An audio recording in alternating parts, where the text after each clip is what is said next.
This past Tuesday, in the middle of our Clay Kodesh Zoom meeting, I received a text from our daughter Leora.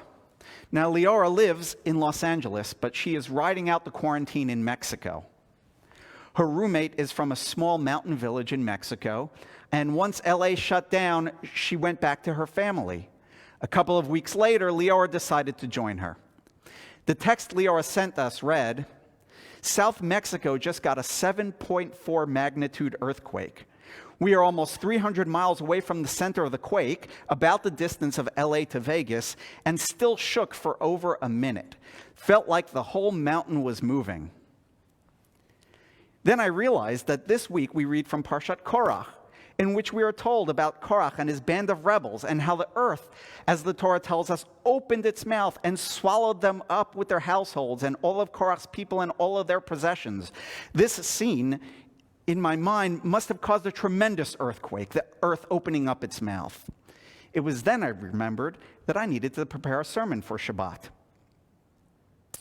Political intrigue, a protest, a challenge to authority and to the establishment, a standoff, and finally violence, all features of this week's parashah.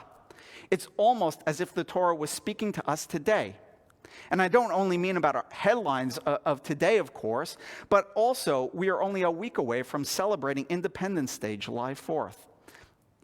That also came along with, leading up to it, came along all sorts of protests, the Boston Tea Party, extreme challenges to authority, the Revolutionary War. It seems that challenges to political authority did not start in our modern times, but have been around for as long as civilization, I imagine. What's particularly striking to me about Korach's rebellion is that you might think that if only we had a sign from God today, such as what happened in the Korach story, where the earth swallowed up Korach and his family, if something miraculous like that happened today, and all of the people on the bad side, and you can insert for yourself which side you feel is the bad side, were swallowed up by the earth or some miraculous event, then finally we would know who was right, who was wrong, and we can finally stop the fighting. And you know what? You would be wrong. In fact, as soon as Elazar, Aaron's son, was finished cleaning up the mess after the earth swallowed Korach and his family, and a fire consumed the other 250 who were also part of the revolt, the Torah tells us that the whole Israelite community railed against Moses and Aaron, saying, "You too have brought death upon the Lord's people." If God's definitive actions can't bring a stop to the bickering, then what can we do? Now, Korach's rebellion, always on the surface, seems to be something that we can relate to and speaks to us, our sensibilities today. Korach says to Moses and Aaron, "You have gone too far. For all the community, all of them are holy, and the Lord is in their midst. And why do you raise yourself above the Lord's congregation?" He is just asking for equality, you see. Moses, you should not be above everybody else. But Pirkei Avot, Ethics of Our Fathers, tells us a very curious thing. Every dispute that is for the sake of heaven will in the end endure. But one that is not for the sake of heaven will not endure. Which controversy is for the sake of heaven? Such was the controversy of Hillel and Shammai. And which is the controversy that is not for the sake of heaven? Such was the controversy of Korach and all his congregation. Now, the Mishnah I quoted does not tell us why the controversy of Hillel and Shammai is good, nor why the controversy of Korach and his congregation is bad, but it does tell us to compare and contrast the two and help us determine. So what was so bad about Korach's rebellion? It's easy, you see, to get lost in his egalitarian-sounding claim. But what he really wants, what he's really after, is power. He wants Moses' position. A leader motivated by power is one to be wary of. Moses, on the other hand, did not seek the authority, but in fact turned down God when God tried to get him to take the position way back in the beginning of Exodus. Korach speaks the language of a populist, but his actions reveal that all he wants is power.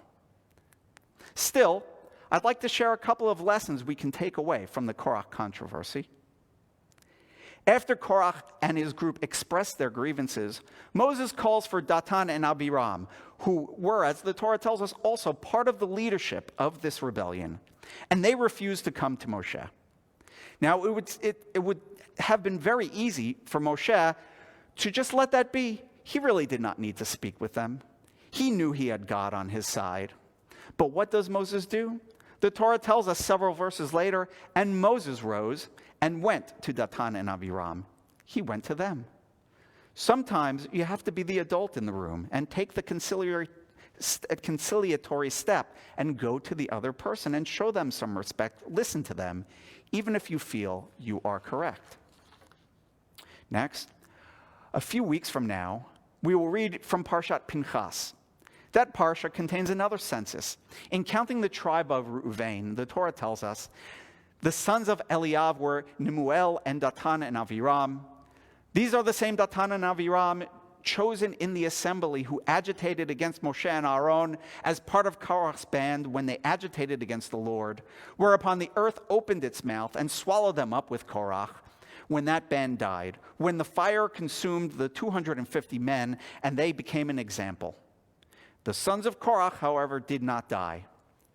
The final statement, the sons of Korach did not die, is a very curious one. Firstly, they were not part of the tribe now being counted, so I wasn't looking for them. Secondly, I really was not wondering ever about the sons of Korach. They are never mentioned in the rebellion story. Why mention them now?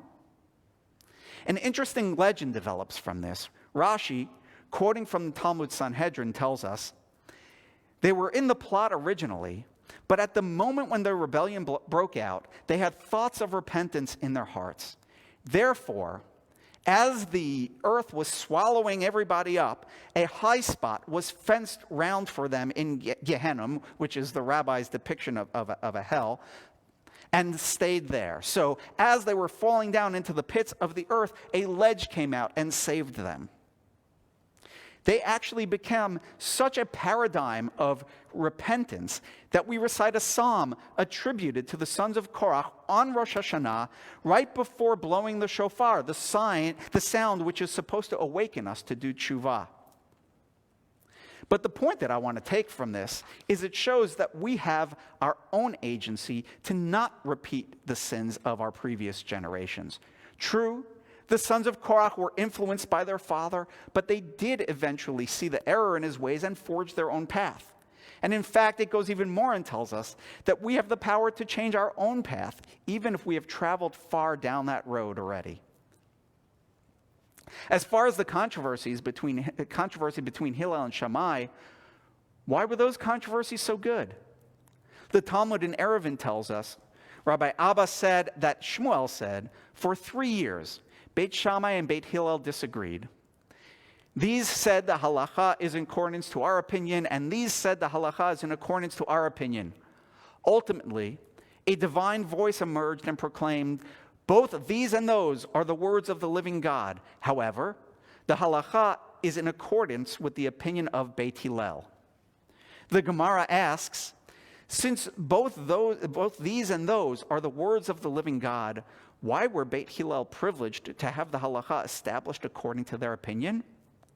The reason is that they were agreeable and forbearing, showing restraint when affronted, and when they taught the halacha, they would teach both their own statements and the statements of Beit Shammai. Moreover, when they formulated their teachings and cited a dispute, they prioritized the statements of Beit Shammai to their own statements, in deference to Beit Shammai. Because their controversies were for the sake of heaven, because they were for the sake of finding truth, even though Beit Hillel was correct, they listened to the respect that Beit Hillel gave to Beit Shammai. They heard the arguments of Beit Shammai. They studied those arguments, and when the teachings were written down, they wrote Beit Shammai's positions down first.